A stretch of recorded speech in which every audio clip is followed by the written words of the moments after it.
Oh my goodness. Wow. Thank you so much.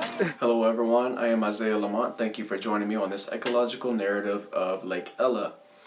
This is a project for UCF, University of Central Florida's Environmental Studies program that I'm in for an Introduction to Environmental Studies. Lake Ella refers to a park that began emerging in popularity in the 19th century in Tallahassee, Florida, right off of Monroe Street. This is an area where I grew up, and I was often confused with why it was called Lake Ella because I thought lakes were supposed to be huge, but it is called Lake Ella. It is a lake where if it was any smaller, it would be considered a pond. And before the 1960s, this is an area where people would go out and go fishing, have recreation activities, picnics, and be out in the country. Started to transition from being a plain member in this park's function of society. We began industrializing this area, building roads, local shops, housing, and this dramatically started to change the environment. A few of the major contributors to this environment were fish, ducks, oak trees, and squirrels, along with humans later on. The southern oak tree, or Quercus virginiana, is a special species that has a major impact on my experiences as I visited this park here and there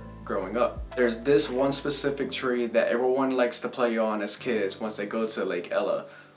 I remember being in awe playing on it with my siblings, my brother and sister, swinging on it, climbing up the trees, looking at the creatures that are in and around it, the ducks that are low on the ground. But this special tree is at risk of many contributing factors that may diminish its lifespan. Oak trees produce millions of acorns throughout their lifespan and have a major impact on the squirrels and ducks. When acorns grow, squirrels bury them and are able to find about 25% of their acorns that they buried. That means that 3 or 4 acorns buried have a chance of sprouting into a new oak tree. Ducks, squirrels, and other species feed on these acorns as they contribute to their natural environmental cycles. After the 1960s, after industrialization of this part of town, silt and runoff polluted the waters of this lake. Algae started to grow in the lake, and when the algae died, it would fall to the bottom where bacteria were able to thrive. This decreased the oxygenation of the lake, fish started to suffocate and die, and ducks were affected, diminishing their numbers as well. From the conqueror's perspective, now we've built a huge fountain for aeration in the pond, pumping in salts and other nutrients. Now we're contributing to this positive feedback loop because the more we mess up the environment, the more we have to contribute to the environment in a way that is not sustainable.